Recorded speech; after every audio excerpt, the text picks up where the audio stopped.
안녕하세요. 개인 투자자분들의 멘토 프로페서 킹입니다. 자, 토요일 오전 10시 또 저와 함께 기관차 출발해 보도록 하겠습니다. 자, 이번에는 2주 동안 3일에 걸쳐서 연휴들이 있죠. 연말 특집해 가지고 2024년 우리 개인 투자자분들이 갖춰야 할 기본기, 적어도 2024년에는 이것 정도는 갖춰 가지고 시장에 대응해 갔으면 좋겠다 하는 부분들을 좀 이야기해 볼까 합니다. 어떻게 보면 좀 잔소리처럼 느껴질 수도 있어요. 다만 이런 것들을 지키게 되면 최소한 시장에서 죽지 않는다라는 거. 물론 수익도 중요하긴 하지만 늘 제가 이야기 드리지만 손실을 얼마나 관리하느냐에 따라서 수익의 폭이 달라질 수 있다. 내 계좌를 바꿀 수 있다라 그러면 이런 잔소리 길게도 안 할 겁니다. 5분에서 10분 정도 챙겨서 보시면 될 것 같습니다. 자, 그리고 저희 카페에 2024년 연초 프로모션이 올라올 거기 때문에 그 부분 언제든지 관심 있으시면 함께 하시면 될 것 같습니다. 자, 오늘 첫 번째 시간에는 가치 있는 컷에 대한 이야기를 하려고 합니다. 제가 예전에 그니까 댓글 같은 것들을 좀 봤었거든요. 예전에는 그런 것들 많이 봤어요. 또 오시는 분들도 많고 구독자분들도 많이 오고 교류도 하고 있었어 가지고 좀 봤는데, 그중에 이제 네거티브한 댓글들도 당연히 많이 있겠죠. 그 댓글들 중에 가장 많았던 게 뭐냐면 "컷하다가 죽겠네. 이러다가 망하겠네." 이런 거였습니다. 물론 컷하면 손실이 확정되는 거기 때문에 당연히 어려운 면들이 있을 수 있고 심리적으로. 그리고 더 중요한 건 뭐냐면 제가 이야기 드리는 어떤 컷 라인들이 그냥 심심해서 잡은 건 아니거든요. 어떤 분들은 보통 이렇게 이야기하다 보면 그냥 단순히 막 저가 고가 이렇게 잡는 줄 알아요. 그거는 아니거든요. 그렇게 따지면 모든 종목 모든 자리 다 나오지 않겠습니까? 그렇게 쉬운 거였으면 지금 뭐 배우고 계신 분들도 굳이 돈을 내고 배울 이유가 없는 거죠. 그리고 그런 것들이 충분히 증명되었음에도 불구하고 여전히 그런 것들을 네거티브하게 생각하시는 분들은 어떻게 보면 그냥 좀 성향이 다르다라고 생각합니다. 중요한 건 뭐냐면 그렇게 이야기하시는 분들의 대부분은 자기가 컷을 걸 때 그 컷이 얼마나 확률을 가지고 어떤 의미를 갖는지 이해하지 못하는 경우들이 대부분입니다. 저는 만약에 주식을 위로든 아래로든 다 매매할 수 있다라 그러면 보통 컷 잡고 매수 들어가잖아요. 그 컷이 깨질 때 매도로 뒤집어도 된다라고 보거든요. 그 정도로 중요한 힘의 균형점, 혹은 이 종목의 가격의 움직임에 있어서 가장 이제 이 변곡이라고 할 수 있는 그런 자리들에서 들어가는데, 대체적으로 내가 컷을 못 걷는 이유 중에 하나는 내가 그 컷이 얼마나 중요한지, 얼마나의 확률을 가지고 어떤 매매를 하는지 이해하지 못하기 때문입니다. 따라서 저의 이제 가족분들과 하는 모든 매매는 손실은 짧게 수익은 길게라는 대명제를 가지고 하거든요.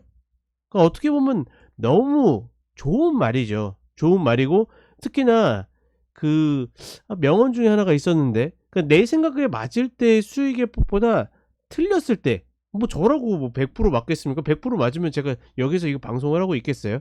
그리고 저는 늘 이야기 드리지만 막 기본적 분석을 통해서 막 뭐 몇 조의 시장을 석권할, 뭐 앞으로 뭐 500% 폭등한다라든지, 저는 그 이야기를 도저히 이해하지 못하거든요. 왜냐면 그럴 거라면 과연 남한테 이렇게 이야기를 해줄 이유가 있을까? 본인이나 아니면 본인이 아는 사람들하고 들어가도 수익을 먹기 빠듯할 텐데, 왜 그런 종목들을 보면 대부분 다 막 1,000억 2,000억 시가총액 이거밖에 안 되잖아요. 설마 그 정도의 돈도 못 끌어들일 그건 아닐 거기 때문에. 근데 어찌 됐거나 중요한 거는 이 수익의 폭보다 틀렸을 때, 그쵸? 누구든지 틀릴 수 있으니까. 틀렸을 때 손실의 폭에 대한 관리가 굉장히 중요한데, 대부분 이 수익의 폭만 가지고 생각하고서 들어가는 경우들이 많으니까 내가 얼마나 위험한 자리에서, 이 자리가 깨지면 얼마나 위험한지 이런 것들을 모르는 상태에서 들어가다 보니까 어떻게 됩니까? 대체적으로 막 물려 가지고 오신 분들 "아, 이 종목 어떻게 할까요?" 해 가지고 단가 들어보면 굉장히 당황스러운 경우들이 굉장히 많아요. "아니 이거 깨지는데 왜 이거 매도 안 하셨어요?" 그러니까 그냥 쪼끔 더 밑으로 밀렸다가 금세 올라올 줄 알았다고. 깨진 건 깨진 거고, 그쵸? 반등이 나오면 어떻게 합니까? 다시 잡으면 되는 거거든요. 물론 이제 저랑 이제 몇 번 하신 분들은 아시겠지만 특히나 저를 오래 보신 분들은 더 아시겠지만 제가 보통 저런 컷당하고 못 잡는 경우들도 분명히 있어요. 근데 대체적으로 제가 매수를 시도했던 자리들은 아무리 밑으로 내려가도 다시 오를 확률이 굉장히 높고, 반대로 뭐라고 합니까? 위로 올라왔을 때가 "수익 담보합니다. 내주세요." 하는 자리 어떻게 된다? 예. 반드시 돌아오는 경우들이 많다라고 이야기 드렸죠. 밑으로도 반대로 제가 매수 시도하는 자리들은 그런 자리들입니다. 그러니 저희 가족분들께 종목 추천하고 이야기를 드리면서 공식 포트를 운영하면서도 개중에는 제가 건 컷을 안 하시는 분들이 분명히 있어요. 제가 너무너무나 잘 알고 있거든요, 우리 개인 투자자분들을. 그래서 종목을 고를 때 애초에 어떻게 하냐면 그러니까 혹여나 컷을 못 하더라도 물렸다가 다시 올 가능성이 높은 구간에서만 들어갑니다. 이해 가시겠어요, 이게 어떤 이야기인지? 그러니까 말 그대로 전략대로 혹여나 미스날 부분까지 고려하고서 종목의 그 위치에서 들어간다라는 거죠. 근데 그 위치가 얼마나 중요하고 얼마나 가치를 갖는지를 모르니깐 컷을 안 하거나 피해 버리는 겁니다. 그러니 당연히 어떻게 됩니까? 먹을 때는 말 그대로 10% 20% 간신히 먹고 물릴 때는 막 30-40% 씩 물려 버리는 거죠. 게다가 좋은 매수의 자리가 와도 그 자리에는 이제 무서워서 매수도 못 해요. 내가 이미 매수를 들어갈 때부터의 생각이 완전히 망가져 버리고 전략이 완전히 깨져 버린 거죠. 적어도 2024 년에는 내가 적어도 가치 있게 컷을 할 수 있는 자리는 알아야 된다라는 거. 그리고 가급적이면 개인 투자자분들은 어쩔 수 없어요. 이 내 자산의 파이가 한정적이기 때문에 손 컷 없이 들어가는 것은, 글쎄요, 저는 그런 분들이 진짜 고수라고 생각하거든요. 물론 이제 저도 종종 이제 몇몇 종목들은 그런 이야기를 하면서 접근하긴 하는데, 컷이 없이 들어간다라는 거는 내가 무한정 자금을 끌어올 수 있을 때, 즉 기관이나 외국인 같은 애들이 하는 거다. 아니 상식적으로 에코프로 머티나 이런 종목들 지금 자리에서 들어가는 게 이해가 갑니까? 이해가 가요? 고평가다 아니다가 아니라 아래로 컷 자리에 대한 개념이 서지 않는 자리인데, 지금 자리에서 들어간다라는 거는 내가 무한정 물탈 수 있다라는 거예요. 외국인들이나 기관은 에코프로 머티 몇백억씩 들어가도 본인들의 자산의 0.1%도 안 됩니다. 그러니까 들어갈 수 있는 건데, 우리도 그렇잖아요. 1억 갖고 있는데 뭐 100만 원 뭐 물려봤자 뭐 기스라도 납니까 계좌에? 근데 어떻게 됩니까? 우리는 1억 갖고 있으면 거기를 5천만 원씩 막 들어가잖아요. 그러니 그런 부분들을 반드시 이해하면서 내가 가치 있는 컷을 걸 줄 알아야 된다. 이미 진입 전략을 짤 때 그 컷이 나오지 않는다라 그러면 진입하지 않는 게 맞다. 저는 일단 그렇게 생각을 합니다. 자, 종목들 간단하게 보면서 한번 이야기를 잠깐 마무리를 해 보도록 하겠습니다. 자, 에코프로 BM입니다. 뭐 많은 분들이 관심을 가지고 있고 저도 지금 이제 눌림을 기다리고 있어요.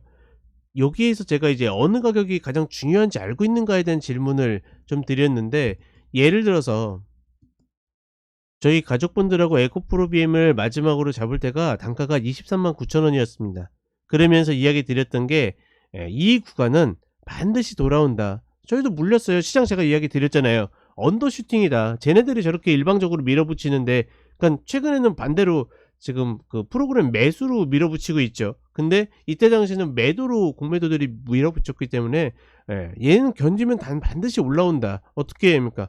올라와 가지고 물론 이슈가 들어오긴 했지만 올라왔죠. 그래서 이 단가에서 물렸던 것들 이 위에서 정리를 했습니다. 그때가 아마 286,000 원인가? 그때 하고서 그다음에 이 30만 원, 32만 원 이때 하고서 내려오면서 나머지 거 정리하고 10%만 남겨뒀다가 나중에 이제 이 위에, 그렇죠? 여기에 올라올 때 정리를 했는데, 그 이후에 원래 여기서 다시 잡았어야 되는데 뭐 타이밍을 좀 놓치긴 했고, 중요한 거는 뭐냐면 내가 물려도 이 자리가 다시 돌아올 걸 알고 있으면 이 물려도 괜찮거든요.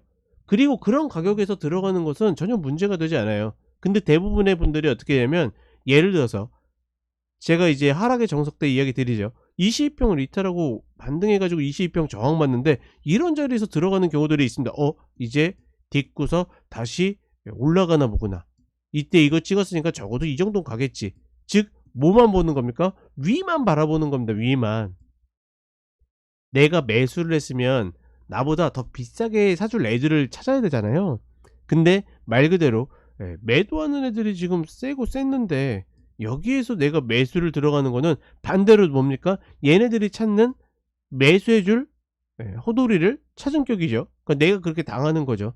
그러니 내가 매수를 들어가는 가격이 지금 힘의 균형점에서 얼마나 가치 있는 가격인지를 내가 스스로 통계내 볼 필요가 있습니다. 그것만 알고 있어도 이 시장에서는 그렇게 크게 당할 일 없다. 그럼 지금 에코프로 BM은 어디가 그런 가격이냐면 지금 다시 23만 원에서 23만 원대, 그렇죠? 이런 가격들이 내려오면 당연히 좋은 가격들이고, 단기로는 어떻게 이 120평을 딛느냐 마느냐가 굉장히 중요하다.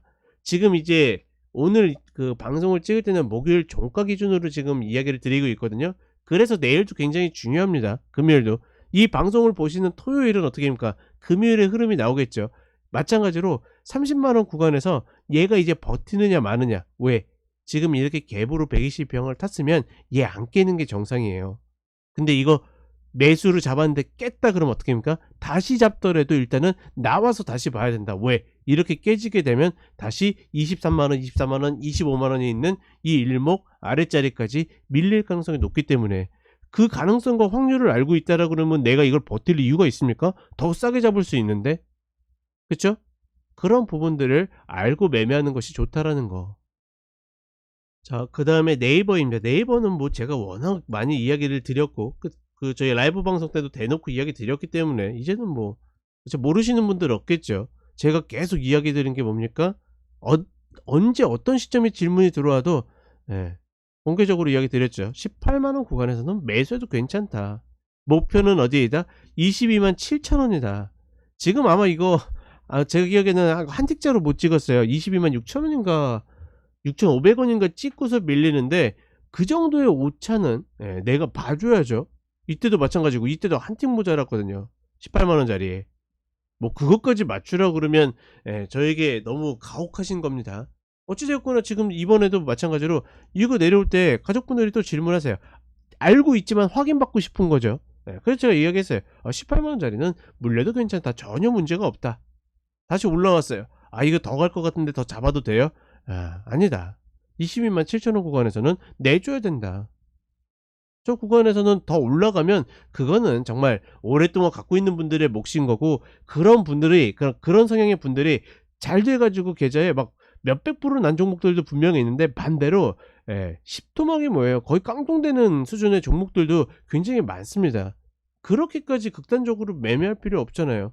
우리 시장은 기본적으로 박스의 구조를 갖고 있는데, 아무리 좋은 종목도 어떻게 합니까? 박스에 갇혀 있는데, 안 좋은 종목은 당연히 어떻게 합니까? 하락 박스에 갇혀 있는 거죠. 그러니 우리가 굳이 열심히 얘가 이번엔 30만원 가겠지라는 기대감보다 어떻게 합니까? 여기서 매도 뒤집지는 못할지언정, 뒤집는 걸 또 그러고 또 선호하지도 않습니다. 내려오면 매수만 해주고 올라오면 단순하게 매도를 가는 구조로 가는 것이 맞다. 제가 그래서 2차 전지도 계속 이야기 드리는 거죠. 지금 자리에서 오랜 시간 끌고 가시는 거는 정말 찐득하시고 정말 대단하신 분들이 하는 거고, 저처럼 매매 관점으로 보는 분들은 다른 거 없이 쟤네들이 계속 뭘 만들고 있다고요? 박스를 만들고 있기 때문에 아래에서 매수해서 위에서 팔고, 다만 이제 그 가격의 배리어를 정하는 게 뭐 나름의 실력 아닌 실력이고 통계와 확률에 관한 것이기 때문에, 그거를 어떻게 정하느냐가 중요한 거지, 지금 구간에서는 그렇게 계속 끌고 가는 것이 마냥 좋다라고 보기에도 좀 어렵지 않겠는가, 이렇게 판단하고 있는 겁니다. 그러니 사실 삼성전자 같은 경우에도 8만전자가 가든 9만전자가 가든 그게 우리랑 무슨 상관이 있습니까? 그쵸? 예전에도 계속 이야기 드렸죠. 62,800원, 63,200원 아래에서 매수하면 되고, 68,800원 위에서 매도하면 되고, 이렇게 흔들리고 올라가고 뭐 이렇게 더 가는 거는 정말 끈질기게 갖고 가는 분들의 몫인 거고, 그런 분들의 대부분 단가를 보게 되면 아예 극단적으로 낮던가, 아니면 위에서 물려서 물타거나, 아니면 아직도 물려가지고 가만히 계신 분들이 많습니다. 그게 이제 성향에 맞는 분들은 그렇게 하시면 되지만, 저는 개인적으로 아니 박스 시장에서 굳이 어렵게 그렇게 들고 갈 수 있을까? 게다가 개인의 성향상 위에서 팔면 아래 내려올 때까지 기다리지를 못하는데, 그럴 거면 차라리 어떻게 합니까? 계속 구간만 먹는 거죠. 그런 방식으로 가는 게 더 맞지 않겠는가. 그러니 우리에게 8만전자 9만전자 의미 있다 없다? 없다. 외국인들이 매수하고 뭐 SK하이닉스 외국인들이 계속 매수하고 이것들은 우리 시장은 굉장히 편한 ATM의 기능을 갖고 있기 때문에 쟤네들이 그냥 넣고 빼기 쉽고 더군다나 선물로 어떻게 합니까? 미리 선취하고 저쪽에서 또 부가적인 수익을 얻어내잖아요. 우리는 들어갈 때 이거 막 해지하고 들어가는 분들이 있습니까? 아니면 내가 삼성전자를 매수할 거니까 올라갈 거니까 선물 미리 사둬야지 이런 분들이 있습니까? 아무도 없지 않습니까?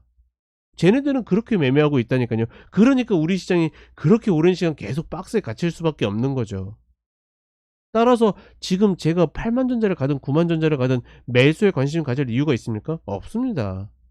62,800원, 63,200원 아래로 내려올 때까지는 그냥 지 알아서 놀게 내비둔다. 안 내려오면 어떻게 하면 됩니까? 안 내려와요. 평생 안 내려와요. 그럼 평생 안 하면 되는 겁니다. 안 해도 시장에 3,000개 가까운 종목들이 있기 때문에 굳이 어렵게 대응을 할 이유가 전혀 없다라는 거.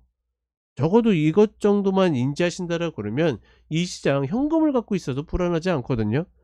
개인 투자자분들의 특징 중에 하나가 현금 가지고 있으면 굉장히 불안하잖아요. 특히나 최근장 같은 때는 얼마나 불안하겠습니까? 그쵸? 왜? 지수는 계속 올라가는 것 같은데, 종목들도 계속 움직이는 것 같은데 나는 현금 갖고 있어서 손해보는 느낌. 그쵸? 내가 물려가지고 막 20-30% 허덕일 때는 그런 생각 하지 않더니 이제 와선 또 그런 생각이 드는 거죠. 그러니 그것들을 어떻게 합니까? 그 심리를 평생 우려먹는 것이 기관과 외국인들의 습성인 거고. 저는 그렇기 때문에 오늘 첫 번째 시간에 이야기할 것으로 이 가치 있는 컷에 대한 것을 이야기하려고 합니다. 2024년에도 왜? 일단은 박스장으로 보고 있기 때문에 공매도 덕분에 하방의 압력이 좀 적어지긴 했지만 그래도 우리 시장은 뭐다?